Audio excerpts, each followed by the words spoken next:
Diaz Diaz Diaz Diaz Diaz Diaz Diaz Diaz Diaz Nunes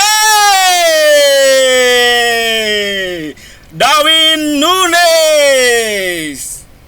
3 គ្រាប់របស់ Liverpool và គ្រាប់ដំបូងគេគឺរកបានដោយកីឡាករ Darwin Nunes នៅនាទីទី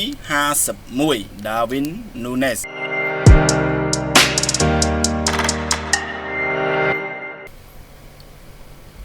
ជំរាបសួរប្រិយមិត្តបាល់ទាត់ជាទីមេត្រីមកស្វាគមន៍សាជាថ្មីថ្ងៃនេះគឺជាថ្ងៃទី 9 ខែមីនាឆ្នាំ 2025 ថ្ងៃនេះ admin មកប្រកាសលទ្ធផលផ្លូវការទាំង 4 គូដែលស្ថិតនៅក្នុងព្រឹត្តិការណ៍ Premier League លីកកំពូលនៃអង់គ្លេសជុំទី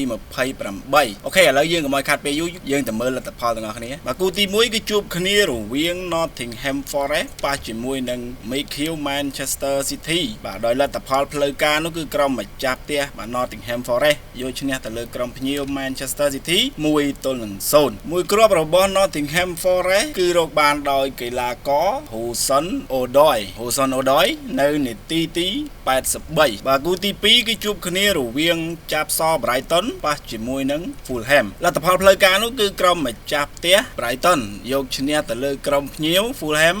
2-1 ពីគ្រាប់របស់ Brighton បាទគ្រាប់ដំបូងគេគឺរកបានដោយកីឡាករ Van Heck នៅនាទីទី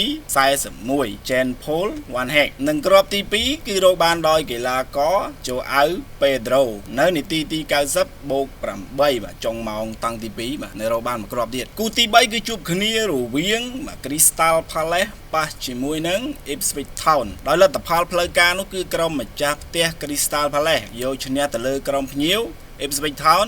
1-0 មួយគ្រាប់របស់ Crystal Palace គឺរកបានដោយកីឡាករ Ismail Lassa នៅនាទីទី 82 គូទី 4 គឺជួបគ្នារវាងហង្សក្រហម Liverpool ប៉ះជាមួយនឹង Southampton ដោយលទ្ធផលផ្លូវការនោះគឺក្រុមម្ចាស់ផ្ទះ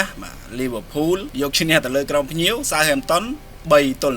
3 គ្រាប់របស់ Liverpool và គ្រាប់ដំបូងគេគឺរកបានដោយកីឡាករ Darwin Nunes នៅនាទីទី 51 Darwin Nunes ចំណែកឯគ្រាប់ទី 2 គឺរកបានដោយកីឡាករ Mohamed Salah នៅនាទីទី 55 គ្រាប់បាល់ទី 2 គឺជាគ្រាប់បាល់ពេណាល់ទីនិងគ្រាប់ទី 3 ក៏រកបានដោយ Mohamed Salah ដដែលនៅនាទីទី 88 ហើយក៏ជាបាល់គ្រាប់ពេណាល់ទីគ្រាប់ទី 2 បាទការបង្ហាញលទ្ធផលផ្លូវការទាំង 4 គូដែលស្ថិតនៅក្នុងព្រឹត្តិការណ៍លីកកំពូលបាទ Premier League នៃអង់គ្លេសជុំទី 28 នេះបានឈានចូលមកដល់ទីបញ្ចប់ហើយបាទអរគុណបងប្អូនដែលទស្សនាវីដេអូរបស់ខ្ញុំតាំងពីដើមរហូតដល់ចប់ជួបខ្ញុំនៅវីដេអូក្រោយទៀត